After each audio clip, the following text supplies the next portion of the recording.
काल महायुतीची जी महाविकास आघाडी त्यामध्ये उद्धव साहेब आणि राजसाहेबांची जी काही युती झाली त्या घोषणे करत असताना त्यांनी एक सांगितलं की पोरं पळवणारी टोळी आलेली आहे.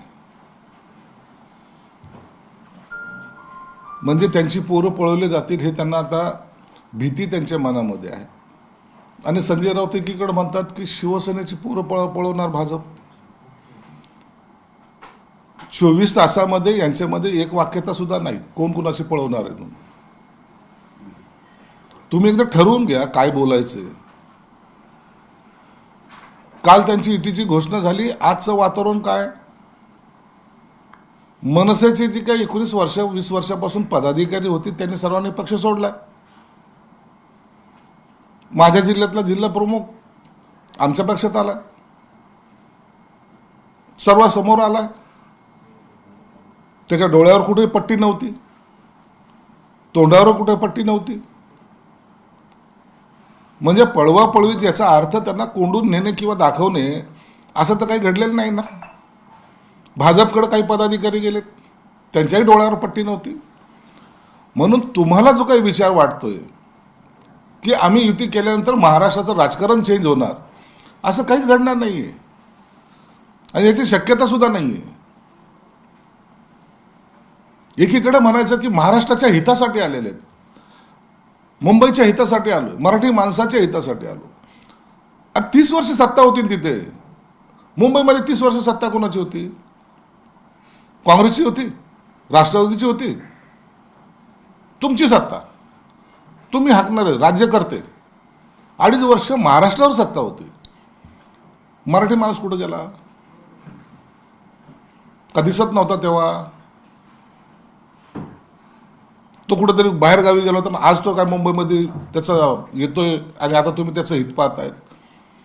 आता तुम्ही स्वतःचं हित पहा. मराठी माणसाचं हित पाहायला आम्ही सक्षम आहोत आणि त्या पद्धतीने आमची वाटचाल सुद्धा सुरू आहे. संजय राऊत असंही म्हणाले की शिंदेची पोरं अनौरस आहे आणि शिंदेची पोरं अनौरस असल्याचं अमित शहानी त्यांना नाव दिलेलं आहे. अहो, याला काय माहिती? खरडे घाशी करणाऱ्यांनी इतरांच्या बद्दल वक्तव्य करू नये. तुमची आता जाऊ द्या, काय आम्हाला इतक्या खालच्या पातळीवर बोललं ना मग मिरच्या लागतील. कुणाकुणाचे पाय साठू तुम्ही थकलेले आहात ना. मग तो राहुल गांधीचा दौरा चाललेत सगळेजण. ते शरद पवारचा सिल्वर ओक तुमच्यामुळे त्याचं पावित्र्य गेलं, आता असं म्हणावं लागेल. काश्मीरला चाललेत, आता सोनियाकडे चाललेत दुसरी अम्मा पायाला. त्याच्यातून तुम्ही काय त्यांचे होणार आहेत का अपत्य? आम्हाला आमच्या वर टीका करण्या अगोदर आपण काय करतो याचं थोडंसं काळजी घ्या, त्याच्यावर तुम्ही बोला. असंही म्हणाले की आम्ही सत्तेसाठी एकत्र आलोय. मग तुम्ही काय एकमेकाची चंपी करायला एकत्र आलात का? सत्तेसाठी हे मान्य करा ना. याला म्हणतात आम्ही सत्ता आणि सत्ता. महानगरपालिकेमध्ये असलेली ते कोंबडीचं सोन्याचं अंड घेण्यासाठी आलो हे स्पष्टपणे सांगा. काय घाबरता तुम्ही? तसंही 30 वर्ष तेच केलं ना. पर्सेंटेजच्या शिवाय त्याचं काय झालंय मुंबईमध्ये? हे ठेकेदाराला कोणी पोचलंय? हे ठेकेदार कुणाचे होते? हे बिल्डर कुणाचे होते? ज्यांनी मुंबईकरांना मुंबईच्या बाहेर काढलंय ते ठेकेदाराला कोणी दिलंय? अभय? आम्ही दिलंय? म्हणून आता तुम्हाला पुन्हा एनकेन प्रकारे सत्ता पाहिजे, त्यासाठी तुमची झालेली युती आहे. आणि ती युती आता महाराष्ट्रातली जनता किंवा मुंबईची जनता सुद्धा सहन करणार नाही. आदित्य ठाकरेंचे 2-3 मुद्दे. त्यातला पहिला मुद्दा असा की ते म्हणतात महाराष्ट्रावर अन्याय होतोय म्हणून 2 ठाकरे एकत्र आहेत. बापरे, महाराष्ट्रावर अन्याय होतोय? यांना जेवणच जात नाही, खातच नाही बिचारे. किती सुकलेत ते. महाराष्ट्रावर आणण्याच्या गोष्टी करतायत. बाळा, घरात अन्याय करू नको, एवढं सर्व सांभाळा. मुंबईचा महापौर मराठी होईल पण मुंबईला लुटणाऱ्या तुमचा होणार नाही. तुम्ही म्हणजे भाजप आणि शिवसेना. आदित्य, काही होणार नाही. मुंबईचा महापौर ह्या महायुतीचा होणार आहे. तुम्ही जे काही लुटलंय त्याचा आता परिणाम तुम्हाला दिसेल. मुंबईमध्ये काही लोकांनी मनोमन ठरवलेलं आहे तेथील झालेला विकास, तिथलची झालेली आज प्रगती, त्या कोस्टल रोडवरून तुम्ही जाता ना ज्याला विरोध करत होते, त्या अटल सेतून तुम्ही जाता ना ज्याला विरोध करत होते, ह्या सगळ्या गोष्टी आता एकनाथ शिंदे साहेब करतायत, देवेंद्र फडणवीस साहेब करतायत. म्हणून आता मुंबईची चिंता तुम्ही सोडा, जे उरलंय त्याच्याकडे लक्ष द्या. त्याच मुंबईत मराठी आणि मुस्लिम या एम फॅक्टरवर ठाकरेंची मदार राहणार असं एक चर्चा सुरू आहे. त्यावर आदित्यचं असं म्हणणं आहे की तुम्ही लोक मुसलमानांचा द्वेष करता आणि पाकिस्तानी आणि बांगलादेशी मुसलमानांवर जास्त प्रेम करता, म्हणून आम्ही तो एम जवळ घेतो, भारतीय मुसलमान. चांगले आहे, त्यांना त्या आमच्या शुभेच्छा आहेत. तुम्ही मुसाला घ्या, तुम्ही दाऊदला घ्या, तुम्हाला आणखीन कोणी पाहिजे असेल त्याला बरोबर घ्या. आमचं तुम्हाला कोणताही विरोध असण्याचं काही कारण नाही, कारण की तुमची आता वाटचाल त्याच दिशेने चालू आहे. जे पाकिस्तान जिंदाबादच्या घोषणा देतील त्यांच्याकडे जा आणि पुन्हा सांगा की आम्ही सेक्युलर आहोत.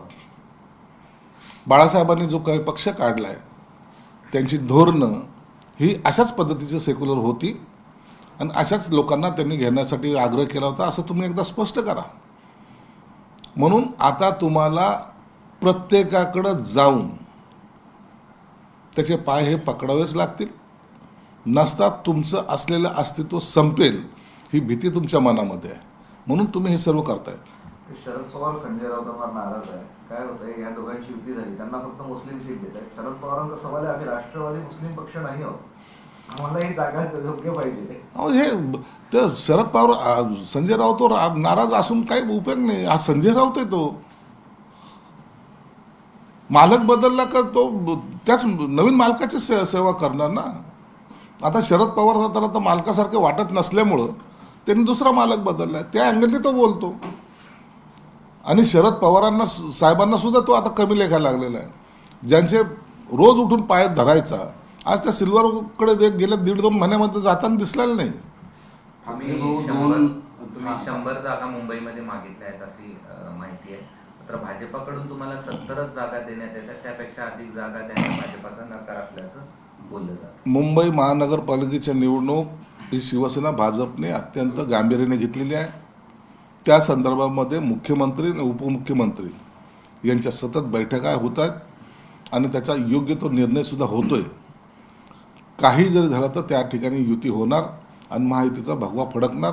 यासाठी जागेची कमी जास्त प्रमाण झालेली जर वाटणी जरी झाली किंवा कमी जास्त एकमेकांचं जरी वाटलं, 2-4 जागेसाठी कोणतीही युती तुटणार नाही. युती ही होईलच.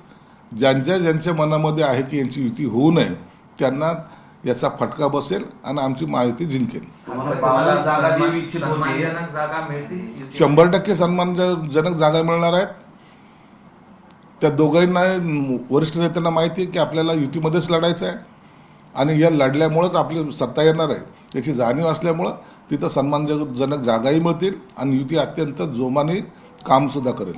तुम्हाला 52 जागा द्यायचं असं ठरवलं होतं भाजपनं, पण कालच्या 2 ठाकरेच्या मनोमिलनानं म्हणजे एकत्रीकरणानंतर तुमच्या जागेत वाढ करण्यात आली आहे भाजपकडून, 70 जागा म्हणतात. असं नाही, त्यांच्या युतीमुळं आमचे काहीतरी चेंजेस झालं असं काही नाही. ते पहिल्या स्टेपची बोलणी होती, 2-4 स्टेप त्याच्यात बोलणी होत असते आणि त्याच्यानंतर जागा ठरत असतात. ठाकरे गटातच त्यांच्या मुलांना तिकीट देण्यासाठी मुंबईमध्ये लगबग सुरू होती, गोंधळ सुरू होता. त्यात मनसे पण आला आणि आता दोघांमध्ये जे काही वरिष्ठ नेते आहेत त्यांच्या मुलांना तिकीट देण्यासाठी गोंधळाची परिस्थिती निर्माण झालेली आहे.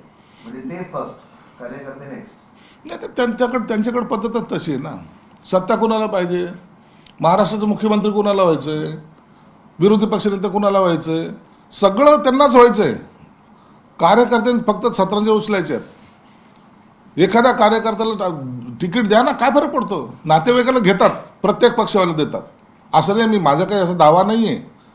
प्रत्येक राजकारणी हा आपल्या मुलांना, मुलींना, आईला, बापाला, भावाला, मामाला, मामीला तिकीट देतात, ते हरकत नाही. परंतु ते एका लिमिटपर्यंत असतं. तुम्हाला सत्ताच घाशात घालायची ही तुमची मानसिकता चुकीची. यावर नाही, असं बाळा आहे. रामगावकर थेट याच्यामध्ये- नाराज झाले आणि याच्यामध्ये बाळा असं रामगावकर आहे. काल प्रेसला सुद्धा आले नव्हते. त्यांना त्यांच्या मुलीसाठी आणि त्या सुनेसाठी असं सुरू आहे. याच्यामध्ये आणखीन आता काय काय होईल ते तुम्हाला 2-3 दिवसात कळेल, कारण की आता 30 तारखेला फॉर्म भरायचा तारीख आहे. तोपर्यंत काल जे राजसाहेबांनी डायलॉग मारून गेले ना, त्या डायलॉगाचा परिणाम तुम्हाला 28 तारखेला दिसेल. सर की त्यांच्याकडे जसं तुमच्याकडे पण आहे, सगळ्या पक्षात मुलाला असतं ना. तिकीट पाहिजे, केनेकरच्या मुलाला तिकीट पाहिजे, असू द्या ना. कराडाच्या मुलाला बहिणीला तिकीट पाहिजे, असू खैरेच्या द्या. पुतण्याला मुलाला तिकीट पाहिजे, दानवेच्या भावाला तिकीट पाहिजे, सगळ्यांना अहो असं मी पाहिजे. तुम्हाला स्पष्टपणे सांगितलं की राजकारणामध्ये नेत्यांच्या मुलीला तिकीट मिळू नये असं नाही. द्यावं, जनता कशी स्वीकारतील त्याच्यावरती अवलंबून राहील. परंतु तिकीट देणं इथपर्यंत ठीक आहे.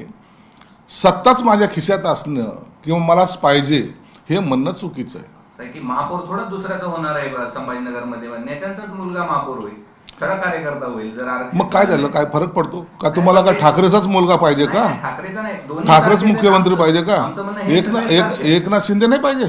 सगळेच सारखे आहेत, सगळे सारखे कसे? सगळेच आपल्या पोरापोरींना तिकीट देतात. कोणी सांगितलं तुम्हाला हे? ठाकरेचे देत आहेत, तुमचे देत आहेत, तुमचं काहीतरी गैरसमज होतोय. शिवसेना प्रमुख बोलले होते माझा घरातला कोणी निवडणूक लढवणार नाही. लढवल्या ना. मुख्यमंत्री कोणाला व्हायचं होतं त्यांनाच का? एकनाथ शिंदे नव्हता चालत? शेतकऱ्याचा पोरगा नाही चालत?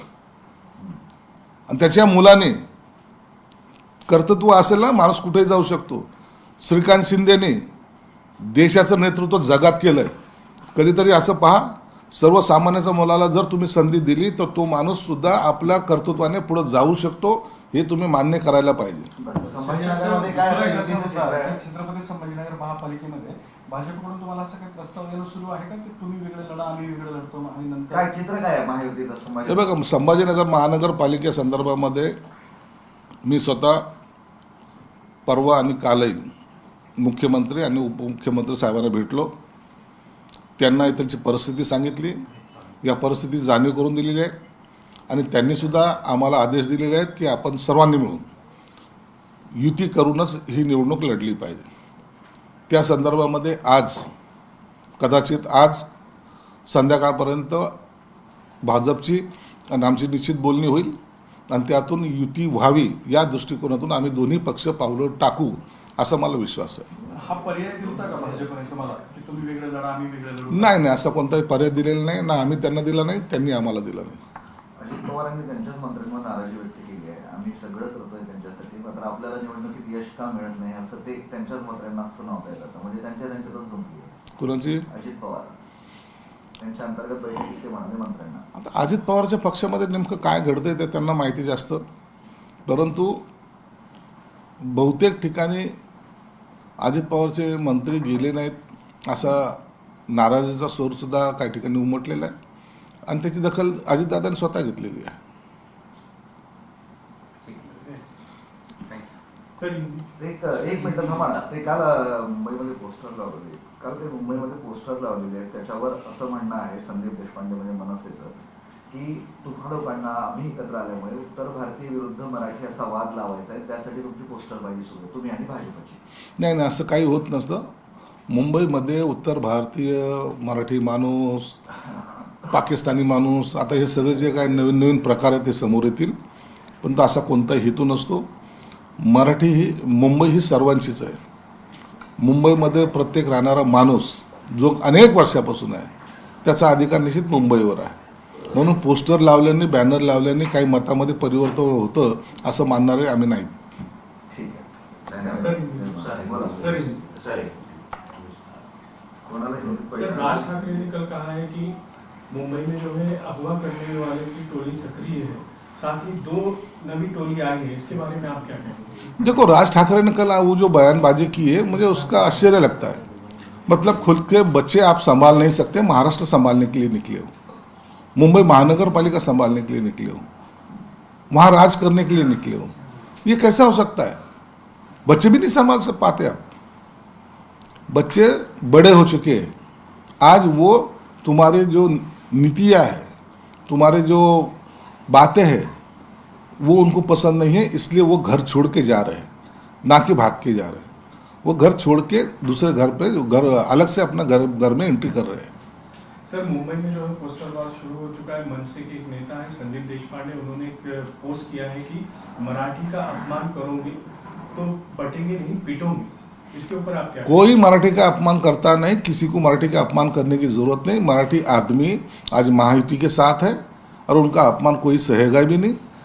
जिसको लगता है कि हम मराठी आदमी की पूरे कमांडर है, तो ये उनकी गलती है। मराठी आदमी अब तुमसे उबक चुका है।